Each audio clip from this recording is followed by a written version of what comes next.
হালিমাতুস সাদিয়া বলেন, গাধার পিঠে চড়বো, হযরত আমেনা আসছে আমার কাছে, দাঁড়ায় বলে, হালিমা তুমি জানো আমার এই সন্তানের শান কত? ও হালিমা, তুমি কাকে নিয়ে যাচ্ছ জানো? আমি আমার সন্তানকে বিদায় দিতে আসছি। শোনো, আমি আমেনা, আমি সন্তানকে পেটে ধারণ করছি, কিন্তু জানতাম না আমার পেটে এই সন্তান আছে।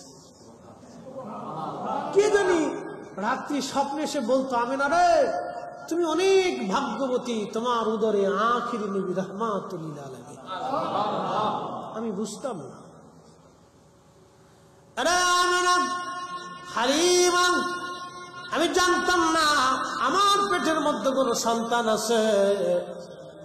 যখনই সন্তান তখন স্বপ্নে আসতো, আমেনা রে তার নাম রাখবা মোহাম্মদ, আসমানে তার নাম লেখা আছে আহমদ। সুবহানাল্লাহ বলা যাবে? আমেনা তুমি বড় ভাগ্যবতী, তোমার উদরে আখিরি নবী। স্বপ্নগুলো আমি দেখতাম, ওরে হালিমা আমার সন্তান কিন্তু নবী হবে, তাম পৃথিবী জোড়া তার খ্যাতি হবে, তাম দুনিয়াতে তার নাম ছড়িয়ে যাবে। হালিমা নিয়ে যাচ্ছ বটে, আদর করবা, আমার সন্তানকে যত্ন করে রাখবারে হালিমা, কষ্ট দিও না হালিমা, নিজের যত্ন করে বড় করবা। হালিমা শোনো, আমার সন্তান যখন দুনিয়াতে আসছিল তখন আমি নূর দেখেছিলাম। এই নূরের আলোতে আমি সিরিয়াতে যেই চলন্ত উট, এই উটের কুশ পর্যন্ত, ঘাড় পর্যন্ত আমি দেখেছিলাম। সাদের রাজপ্রাসাদগুলি দেখেছিলাম। হালিমা সন্তান আসছিল, সব সন্তানরা কান্নাকাটি করত, কিন্তু আমার সন্তানকে দেখেছি। দুনিয়াতে আসার সঙ্গে সঙ্গে সেজদার মধ্যে পড়ে একটা ডাক দিয়েছিল, ইয়া রাব্বি হাবলি উম্মতি, ইয়া রাব্বি হাবলি উম্মতি। আমার সন্তানকে এক মুষ্টি মাটি ধরে আসমানের দিকে তাকাইয়া আমি দেখেছি, বলছি ইয়া রাব্বি হাবলি উম্মতি, আল্লাহ আমার উম্মত, আমার উম্মত, আমার উম্মত। চিৎকার করে বলেন আল্লাহু আকবার।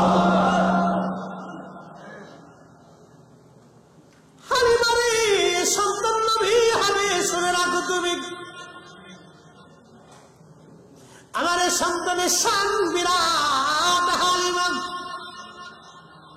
হালিমা বলতেছে, তখনই উট আবার দৌড়াইয়া কাবা শরীফের সামনে সেজদায় পড়ে গেল। আমার গাধা ছিল দুর্বল, সবল হয়ে গেল গাধাটা। আমার গাধা লাফাইতে লাগলো আনন্দে, লাফাইয়া লাফাইয়া চলতে লাগলো গাধা। 3 দিন পরে আসছিলাম মক্কায়, এখন এত দ্রুত গতিতে আমার উট গাধা চলতে লাগলো। 3 দিন পিছনে পড়া আমরার কাফেলা সবার আগে রওনা হয়ে চলে যাচ্ছিল। মহিলারা ডাক দেখা, হালিমা রে কি করে তুমি 3 দিন পরে গেলা, এখন আবার এত দ্রুত গতিতে চলে যাচ্ছ? তোমার উট গাধা না দুর্বল দেখেছি, তোমাকে না দুর্বল দেখেছি, তোমার চেহারা সবল কেন, উট আর গাধা সবল কেন? হালিমা কি ব্যাপার? হযরত হালিমা বললেন, ওহে তায়েফের নারীরা রে শোনো, আবার কোলের মধ্যে যে বাচ্চাটা দেখো, সবই বাচ্চার বরকত। একবার জোরে বলবেন কি মারহাবা।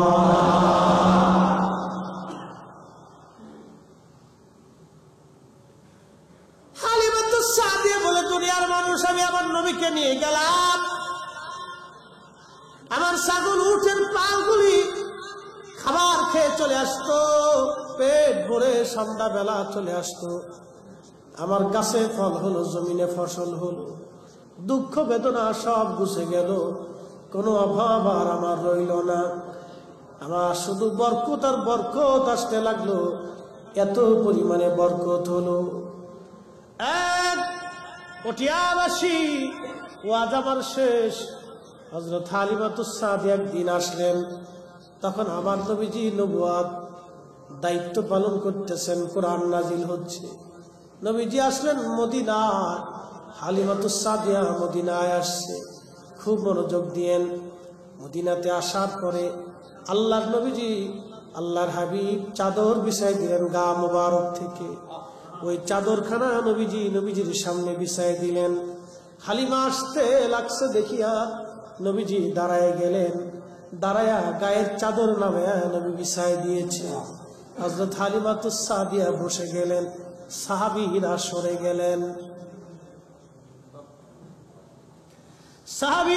গেলেন। আল্লাহর নবী ওই চাদর মুবারকে হালিমা বসে গেলেন। সাহাবীরা আশ্চর্য, এই নারী আবার কোন নারী ভাগ্যবতী, আল্লাহর নবীর গা মুবারকের চাদর যার জন্য বিছায় দেয়।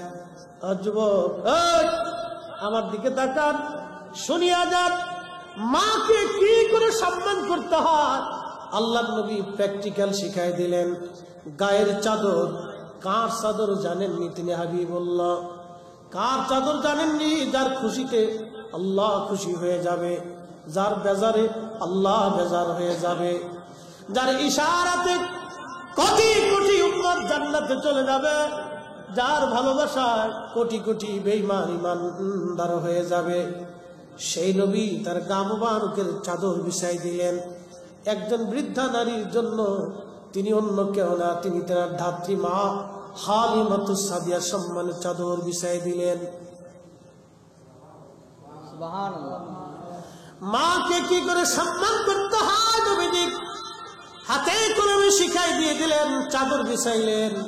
হালিমা বসে গেলেন, জিজ্ঞেস করলেন, ইয়া রাসূলুল্লাহ, ছোট্টকালের একটা কথা কি জিজ্ঞেস করবনি? নবী বলেন, মা বলেন। ছোট্টকালে নবীকে আপনার দুধ পান করাইতাম, আপনি আমার ডান স্তনের দুগ্ধ পান করতেন। ইয়া রাসূলুল্লাহ, বাম স্তনের দুগ্ধ কোনদিন পান করেন নাই, কারণ কি? সুবহানাল্লাহ। আল্লাহু আকবার। জিজ্ঞেস করতেছি, ইয়া রাসূলুল্লাহ বলবেন এর ভেদ কি?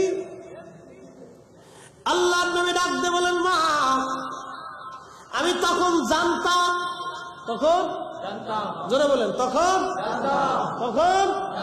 তখনও জানতাম।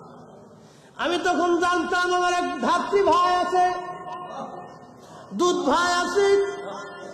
আমি যদি আপনার সমস্ত দুগ্ধ পান করি আমার ভাইয়ের হক নষ্ট হবে।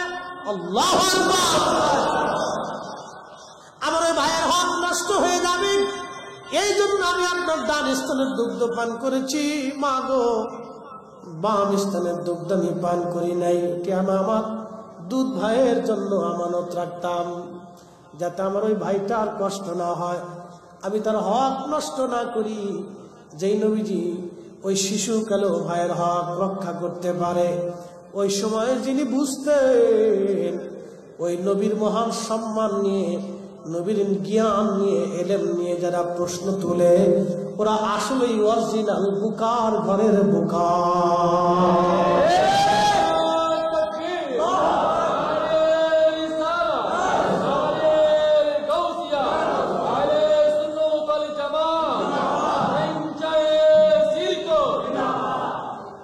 কি বুঝলেন? ভাই ভাইয়ের আমানত কিভাবে রক্ষা করতে হয় এটাও নবীজি প্র্যাকটিক্যাল শিখিয়ে দিলেন। সুবহানাল্লাহ। মায়ের প্রতি কিভাবে সম্মান করতে হবে এটাও আল্লাহর নবী প্র্যাকটিক্যাল শিখিয়ে দিলেন। তো রাসূল করিমের মহান চরিত্র এটা অনেক দামি, এই জন্য সিরাত আমরা মেনে চলব। রাসূল করিমের পথ, নবীর সুন্নাত এগুলি মানতে হবে, পালন করতে হবে। এই যে আমানতকে রক্ষা করা, এটা কত বড় দামি কাজ যে ওই সময় আল্লাহর নবী আমানত রক্ষা করছে। খেয়ানত করেন, হক নষ্ট করেন। রাসূল বলতেছেন, মা আমি তখন জানতাম আমার একটা ভাই আছে, তা আমি যদি সবটুকুন দুধ খেয়ে ফেলি তো আমার ভাইয়ের হক নষ্ট হবে। আমি নবী ওই সময়ও আমার দুধ ভাইয়ের হককে রক্ষা করেছি। আল্লাহু আকবার।